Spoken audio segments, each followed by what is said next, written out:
Hey everyone, happy Friday. It's our last reading session of the week, so today we're going to take a closer look at some of the text from the next chapter of A Boy and a Bear in a Boat, and then we're going to read another one on top of that as well. Let's go! Our learning objective today is to discuss word meanings, linking new meanings to those already known, like we've been looking at all week. Our starter task is thinking about something we looked at yesterday. How many synonyms can you think of for the word angry? Remember, synonyms are words which have a similar meaning or the same meaning. Pause the video now and have a think. We'll go through them together on the next slide. Here are some synonyms that I found using a thesaurus. How many of these do you have yourself? Maybe you have some that I don't have. Remember, you can always email them to our Year 2 email address. Okay, these tricky words are all taken from the next part of our text, which we're going to look at in just a moment. Can you try reading them aloud for me? Well done. So we have even, was, they, could, would. What is the root word in the word dripping? That's right, it's drip. We've just added that extra consonant on to keep the short vowel sound. That's why there's two P's and added ing. So drip is the root word in dripping. And finally, what spelling rule can you see in the word fried? So the word fry ends in the letter Y, but in the past tense, we take off the Y, replace it with an I and add ed. Well done. Okay, I know we did our word aware techniques for Monday, Tuesday and Wednesday's session for the vocabulary from the Going for Cold comic book strip, but today, as we're looking at another segment of text, which is actually taken from the book we're reading, we're going to look at 5 new pieces of vocabulary and do our word aware techniques for them. So we've got awoke, exquisite, comically, rapturous and deliciousness. So let's talk about the meanings of those first before we think about any actions. Awoke, well, that's a verb. So when you awake from something, you wake up. So maybe for actions, I'm going to sort of, yawn and wake up. Remember, you can come up with your own actions. That's cool. Exquisite. If something's exquisite, it's magnificent. It could be an extremely beautiful dress that's exquisite, or it could be a wonderful dance that's exquisite, or it can be really tasty, delicious food that's exquisite. So my action is going to be, if you see a chef do the chef's kiss like this, mwah, something so exquisite. So that's my action. The next one, comically. Well, if something's done comically, it's done in a funny or amusing way. So my action is going to be pretending to laugh. I've made myself laugh for real now. The next one, rapturous. If you feel rapturous, you feel extremely happy and joyous and joyful. So that one's easy. I'm just going to look super happy, big wide smile. I'm rapturous. And the last one, deliciousness. Well, we know that delicious is usually an adjective to describe something really, really tasty. And this is just the noun that goes with that. So the deliciousness of the food. Okay, let's go. I forgot to say before, my action for deliciousness is going to be me pretending I'm eating something delicious. So, Okay, you can do your own actions. So let's go. Remember, it's my turn first, then your turn. We're going to say it, shout it, whisper it, clap the syllables, and then do our actions. My turn, awoke. Your turn. My turn, awoke. Your turn. My turn. Your turn. Now we're going to clap. My turn. Awoke. Your turn. Show me in your fingers how many syllables. Awoke, that's 2 syllables. Okay, and the action, remember, we're waking up. Okay, next one. Exquisite. Exquisite. Exquisite. My turn. Exquisite. Your turn. How many syllables? Exquisite. 3. And act it out for me. Mwah, exquisite. Okay, next one is comically. Comically. Comically. Comically. Comically. Okay, how many syllables? Comically. 3. And then our action. Ha ha ha ha. Okay, next one, rapturous. Rapturous. Rapturous. Rapturous. Rapturous. How many syllables? Rapturous. 3. And your action for rapturous, remember I'm super, super overjoyed and happy. I'm rapturous. Okay, and the last one was deliciousness. Deliciousness. Deliciousness. Deliciousness. Deliciousness. Your turn. Show me how many syllables. Deliciousness. So that's 4.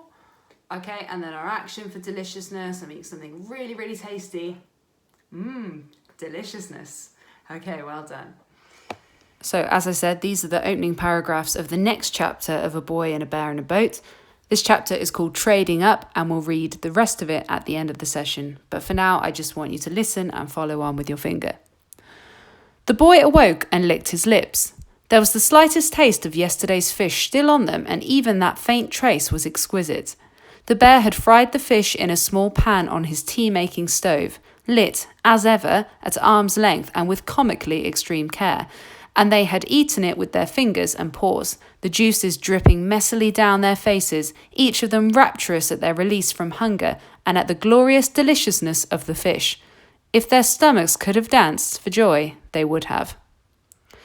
This time, I'd like you to listen, but when we get one of those key words that we've just practiced, so that's exquisite, comically, awoke, rapturous, or deliciousness, I want you to do our actions.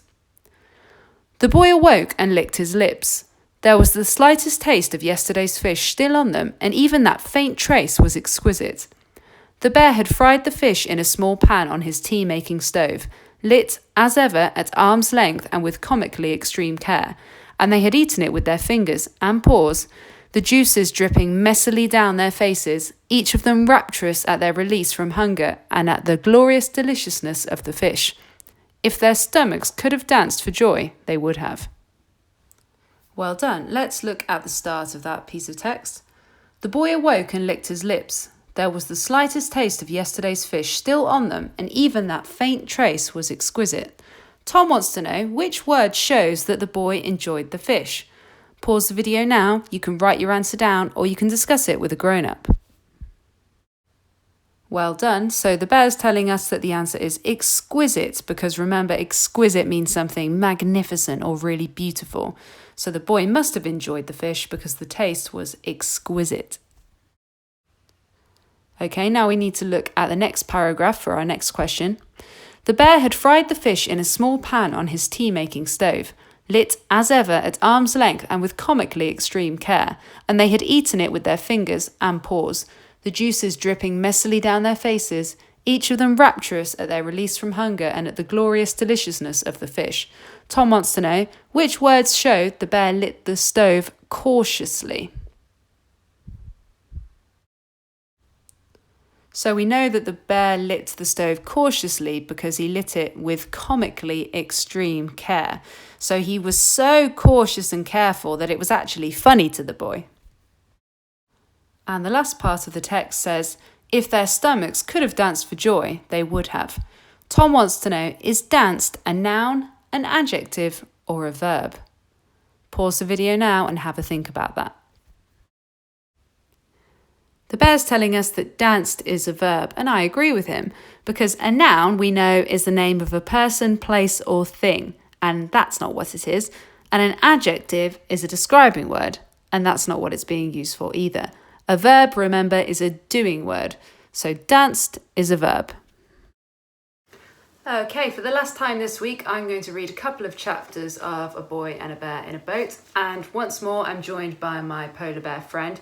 Now, I did have some great suggestions of what to call him, but I've chosen Polo, which was James from 2L's idea. And I liked that because he gave 3 reasons of why he should be called Polo. That was 1, he's a polar bear, so Polo fits, obviously. Number 2, he could be named after Marco Polo, a great explorer, so links well to our topic. And number 3, and this is my favourite reason, because he's cool like a polo mint. I have to agree. So me and Polo are going to chill and read the next couple of chapters. So we're going to carry on with the chapter that we started in this lesson, which was called Trading Up. This is quite a long one, so any grown-ups watching, maybe you want to get yourself a cup of tea before you settle down for this. And then we're going to read the next chapter, which is called The Thing from the Deep.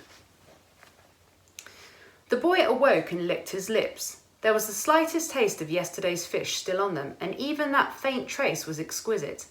The bear had fried the fish in a small pan on his tea-making stove, lit as ever at arm's length and with comically extreme care, and they had eaten it with their fingers and paws, the juices dripping messily down their faces, each of them rapturous at their release from hunger and at the glorious deliciousness of the fish. If their stomachs could have danced for joy, they would have. Then, for a little while, they had sat happily in the moonlight and talked and joked. The bear had even tried to teach the boy a sea shanty, but it seemed to the boy that the tune kept changing each time the bear sang it, and then, when the boy finally thought he'd got a grip on the melody, the bear would lose his way on the ukulele or forget the words and bring the song to a stuttering halt for a while. Then he would begin again in a different key, possibly on a different song entirely. It was hard to tell. It was an awful racket, to be honest, but their laughter sounded sweet enough in the pauses. And at some point the boy had fallen asleep and slept more deeply and dreamed more happily than ever he had since they had set off. Now the taste of yesterday's meal on his lips roused his hunger. His stomach grumbled. Yesterday's fish had been amazingly tasty, but it hadn't been so very big. And it had been yesterday. The boy's stomach, having been reminded what it was there for, was keen to get back to work. The bear's was clearly thinking along the same lines. It rumbled deeply. The boy's tummy gurgled a harmony. "You can take a turn with the fishing rod if you like," said the bear.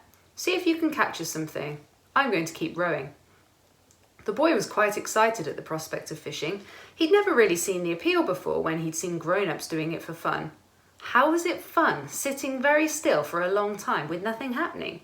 But now that it was a way of not starving to death, he began to see the point of it. His first attempts at casting the line didn't go too well. With one try, he managed to get the hook caught in his coat, which was scrunched up on his seat, and hurl it out into the water. Another time, he tangled the line around one of the oars and set the bear growling at him for interfering with his rowing. Eventually, though, the boy realised that he could just lower the rubber duck into the water and then gradually unreel the line as the boat moved on. Once the duck was far enough away that he couldn't easily see it, he would reel the line slowly back in and then start again. He did this again and again, and though he was disappointed each time he failed to catch anything, he found he was not especially frustrated. He was patient, more or less, and though the bear had remained silent throughout, offering neither advice nor discouragement at any point, the boy sensed that he approved. The sky was as cloudless as ever, the sea was still, and the only sounds were the splish, splish, splish of the oars and a pair of grumbling, rumbling stomachs. But the boy was not bored. He was doing a job to the best of his ability. The sun was shining, the breeze was fresh. He felt good. Very, very hungry, but good. Peaceful, contented, calm. And then the duck ducked. "Ooh," said the boy. "Ah," said the boy. "What the ra-ba-ba-ba-fa?" said the boy to the bear as he pointed at the spot where the taut fishing line met the surface of the water, the bullseye in a target of ripples. The bear watched the boy with calm amusement, slowing the pace of his rowing but saying nothing. The boy turned his attention back to the fishing line, pulled back hard on the rod and began winding the reel. It wasn't easy. The tension in the line was tremendous. He sat down on the middle bench, squelching onto his coat that he'd laid out to dry there, and braced his feet against the rear seat. The rod bucked in his hands, as if trying to wrench itself free and leap into the sea, But the boy held it firmly, heaved back on it, saw it bend alarmingly above his head. He wondered if it might break in two, or else surely the line would snap. "I think you've got something there," said the bear, enjoying himself. The boy ignored him. Another hard tug on the line kept his attention focused there.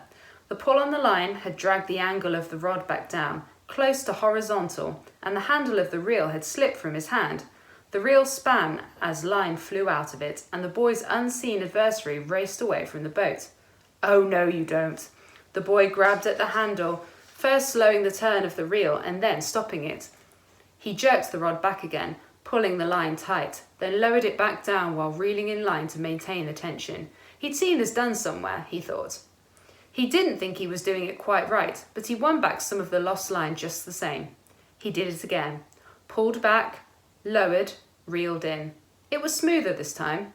As he pulled back a third time, it was easier. The line was fighting him less, the rod bending more gently as whatever he had caught grew tired. Soon he was able to reel the line in freely, turning the handle easily and quickly, grinning delightedly in anticipation. The angle of the line steepened as the catch was pulled closer and closer to the boat, the little yellow rubber duck speeding towards him across the water. Soon he would be lifting out his catch, triumphant.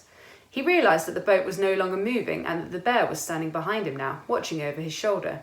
The boy felt great. He wound and wound the reel and watched as the fish finally emerged from the water and dangled, flipping and flapping in the air at the end of the line. It was tiny. "Quite a fighter, that one, wasn't he?" said the bear. But there was no mockery in his voice. He took the fish from the hook. It only took a small thwack to kill this one, but the boy still winced a little. "Well done," said the bear. "He's just the job."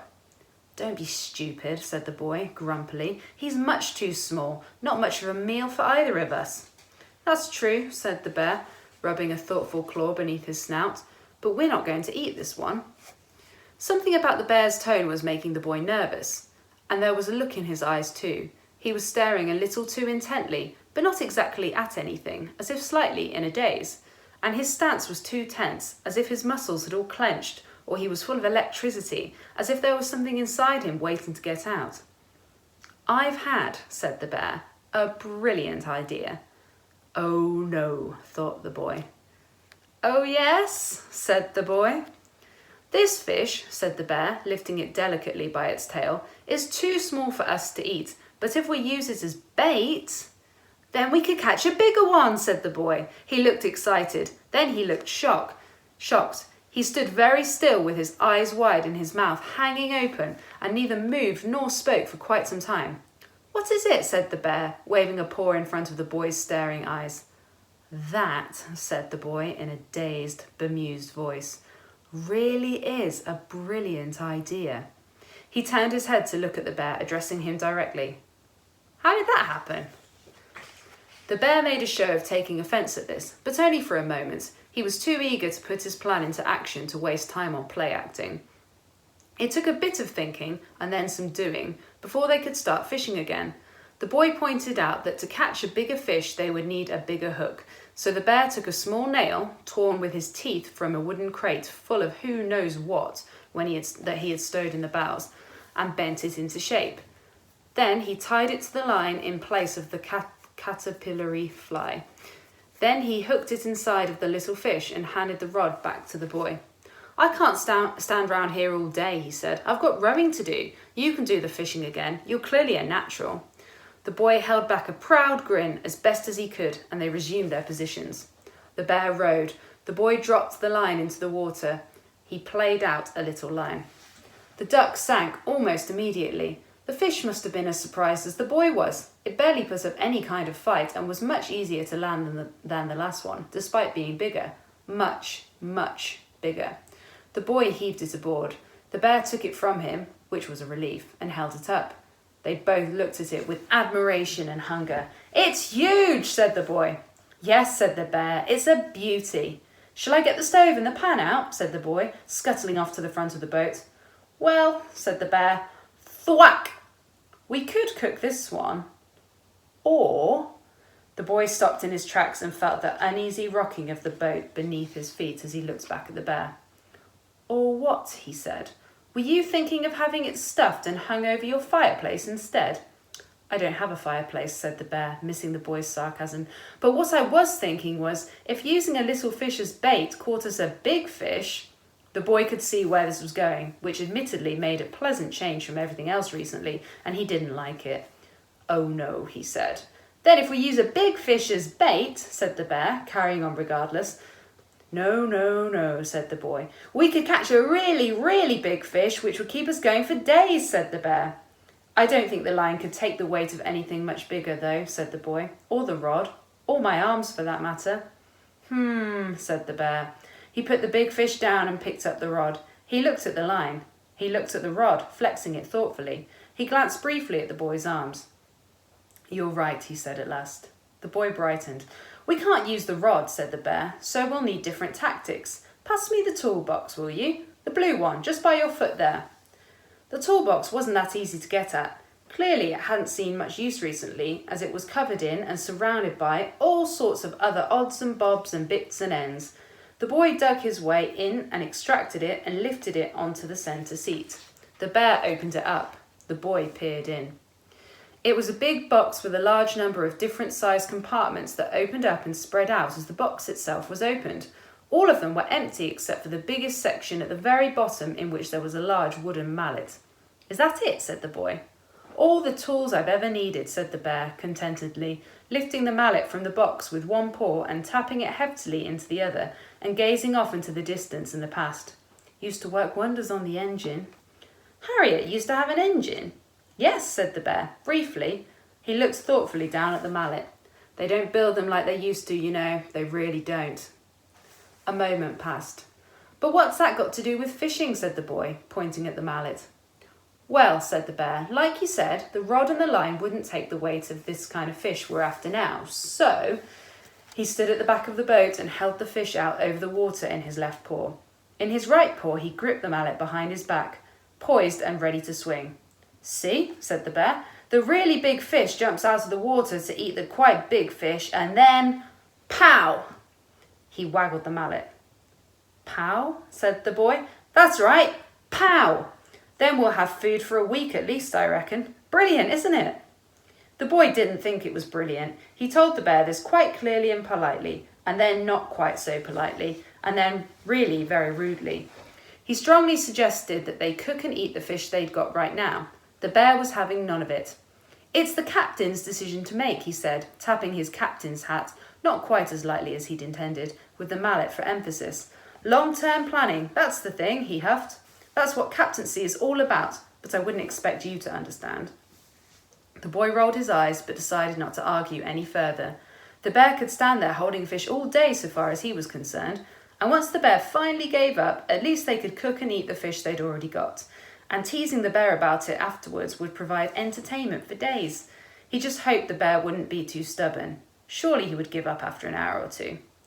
The boy made himself comfortable at the front of the boat. He started to read the comic again. He didn't pay it much attention, though. He knew it so well now that there was no surprises left in it for him.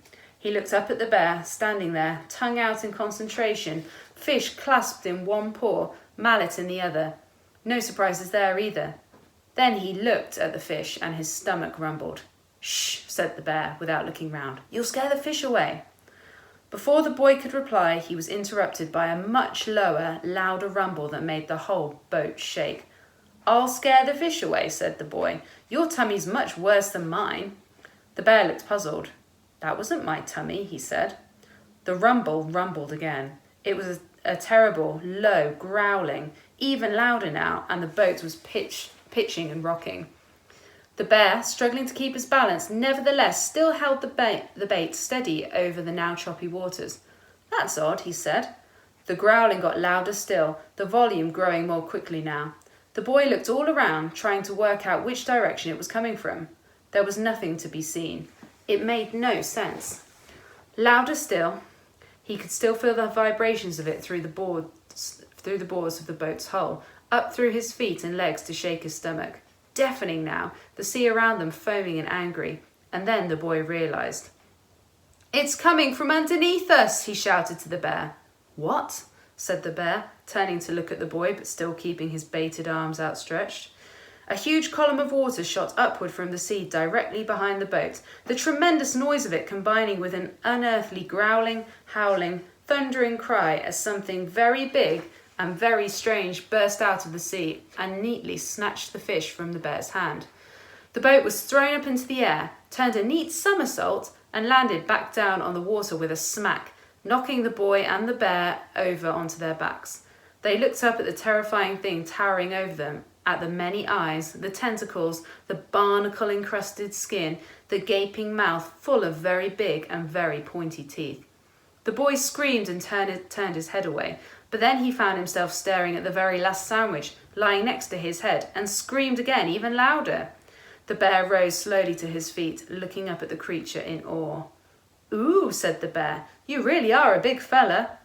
The strange thing arched its serpentine body to bring its head closer to the bear, all its many eyes staring straight at him with alien curiosity. The thing looked at the bear looked at the thing. "Oh well," said the bear. "Made a plan, better stick to it, I suppose." And with that, mallet in paw, he leapt from the boat. The next one is called The Thing from the Deep, so I guess we'll find out what caused all that drama in the boat. Let's see. The bear leapt straight at the thing's dreadful face, but the creature raised a swift tentacle from the water and struck the bear in the belly, batting him up into the air. He twisted his body as he flew upwards, turned a graceful loop and landed neatly on the thing's head. Then he started belting it with the mallet. "Don't hit him," shouted the boy. "Ask him if he knows the way." The bear stuck to his task, swinging the mallet with all his strength repeatedly at the monster's head. He looked determined and angry. "We, thwack, are, thwack, not, thwack, lost, crunch, splash." "Oh," said the bear. The handle of the mallet had slapped with the last blow and the head of it had dropped into the water. So far as the bear could tell, the enormous, scary, dangerous monster did not seem to have become any less enormous, scary, or dangerous as a result of being hit repeatedly on the head. "Ah," said the bear. "I think you've made it angry," shouted the boy. That probably wasn't such a good idea." "No," said the bear, "probably not." The thing reached up a slimy tentacle and made a grab at the bear. The bear twisted and ducked under it, but the slippery goo that oozed from the creature's skin made him lose his footing and slip from the top of its head. Thrashing his arms about as he fell, he managed to grab on to one of the beast's antennae. He had avoided falling off completely, but now he was dangling in front of the monster's massive face. "Try to stay away from its mouth," shouted the boy helpfully. "I think it's still hungry." "I'll bear that in mind," said the bear. He gazed into the monster's many eyes. With his free paw, he gave it a little wave. The monster did not wave back. Instead, it shook its head, bouncing the bear around at the end of the antenna like a fish on the end of a line. It opened its mouth wide, exposing its countless teeth and dribbling thick, snotty drool down its front. Its jaws slammed shut again and again, snapping at the bear as he swayed and swung and bounced around in the air, clinging on as best as he could as he twisted and bent his body to keep clear of the toothy death. "Coo, dear," he said. "Your breath smells rotten." And then, suddenly, the monster stopped thrashing about and remained for a moment perfectly still as it regarded the bear gradually swinging to a halt before its many, many eyes. The bear stared back, unblinking, with a faint, rather friendly smile. "Have you had enough now?" he said. "Do you give up?" Something tapped him on the shoulder. He twisted round to see a gigantic, slimy tentacle poised in the air behind him, swaying a little from side to side, like a cobra waiting to strike. "Oh dear," said the bear. The tentacle lashed violently towards him, but rather than striking him, coiled around him, gripping him hard in a spiralling embrace from neck to toes. "Oh," said the bear. The monster gave him a squeeze. "Ow!" said the bear. Then the creature raised the bear high into the air, tilted back its head and, after emitting a noise like a volcano laughing, dropped him into its mouth. Then it spat him straight out again. The bear flew through the air, foul-smelling gobs of thick spittle trailing in his wake, and landed with a splash some distance away. The creature did not notice. It had turned its attention to the boat where the boy stood, rather nervously, holding the oar with which he had just jabbed the monster very hard in the stomach. It had seemed like a good idea at the time. "Don't even think about it," said the boy, unconvincingly, wafting the oar in front of him rather limply while backing slowly and unsteadily away across the hull of the Harriet. The boat itself was moving away from the creature too, the prod of the oar having set it in motion. The creature straightened itself, looming high above the boat, blocking out the sun and plunging the boy into gloom. Still edging backwards, the boy peered up at its awful face. It was hard to read its expression. The boy was used to faces with far fewer eyes, but it seemed safe to assume that it wasn't happy. It raised two writhing, snaking tentacles high above the water and then brought them crashing down on either side of the Harriet. The boat shot upwards on a plume of water, sending the boy flying onto his back, the oar dropping from his hands. The boy had scrambled halfway to his feet when two more tentacles smashed down into the water and another almighty wave shot the boat into the air. The boy, oars and everything else in the boat, went flying. The boy landed hard on the bottom of the boat with oars and pans and stove and who knew what beneath and over him, and all of it in inches deep water.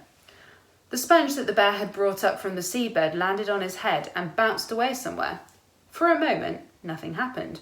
The boy lay there, propped up on his elbows amid the chaos of scattered and battered belongings. He tried to get up but banged his head against something. One of the oars had landed across the centre bench, its blade down in the bow section behind him, its handle up at an angle pointing at the beast. He had to wiggle around it as he got unsteadily to his feet, cautiously, half expecting the monster to toss the boat about some more. But it had tired of playing games now. The creature arched its body, its mouth gaping wide, and issued a hideous roar that the boy could feel, like a stinky gale as well as hear. Instinctively, he jumped backwards. One foot landed on the sponge, now saturated and slippy. His foot slid from beneath him and he toppled over, his full weight landing on the oar handle, smashing it downwards. The other end of the oar shot into the air, scooping up, as it did so, the very last sandwich, and shooting it over the sprawling boy. He watched it fly as if in slow motion, curving through the air. It landed perfectly inside the gaping mouth of the sea monster. The beast gave an involuntary gulp and came to an instant halt. The boy hauled himself half upright, watching. The monster was still and quiet. The boat rocked gently back to equilibrium. The boy could hear the faint splashing of the distant bear swimming towards the boat, but he didn't look round. Then there was a noise, a small noise, from somewhere deep inside the creature. It squinted, one eye closed in discomfort, but otherwise remained quite still. Then another noise, a little louder, a dull, gurgling thud, like a small explosion. The closed eye opened and two other ones closed. A low rumble, and the beast's eyes bulged and its face puffed up. It opened its mouth and belched neatly, seemingly rather relieved. It just had time to turn its attention to the boy again before another rumble made its body shake. Then another, louder and longer, and the monster's eyes were shutting and opening madly, like lights blinking on and off. It groaned and closed all its eyes tight shut, as if concentrating hard. Somewhere very deep in the sea, something went boom, and the waters around the boat frothed with gigantic bubbles, and the air filled with a terrible but familiar stench. "Ooh," said the boy, "disgusting." Then, after the briefest pause, the noises started up again. A continuous thundering rumble grew steadily in volume, accompanied by a series of increasingly violent explosions. To this dark music, the creature began to dance. It swayed and shook and jerked in time to the strange rhythms of its own insides, its movements becoming bigger and wilder as the noises grew louder, its tentacles thrashing crazily, slapping at the water in a terrifying frenzy, churning up the sea and pushing the little boat away at some speed. The boy looked on, fascinated and appalled. He dimly registered that the bear had climbed into the boat and joined him, watching the weird spectacle before them. The monster howled, a jagged, high-pitched, unearthly noise, adding to the general farting, thrashing, splashing. Its body writhed, its tentacles flailed. The boat rocked and bucked and jumped, but its startled occupants kept their eyes steadily on the creature. Then it stopped. The banging and the booming and the howling all ceased in an instant, and the monster froze. The great tangle of its tentacles made it look like a diagram of a very complicated knot. It was strangely beautiful. There was no sound, except, perhaps, a strange sigh. Then it exploded, throwing out ragged lumps of stinky, slimy flesh and drawing a pattern of splashes in a wide circle on the surface of the sea. The remains of its body folded in on itself, its tentacles wilted, and it sank slowly beneath the water. "Do you think it was something he ate?" said the bear. Well done for all your hard work this week. You'll have to tune in next week to Mrs. Haynes' reading videos to find out what happens next in the adventures of a boy and a bear in a boat. But until then, have an amazing weekend and see you next week. Bye!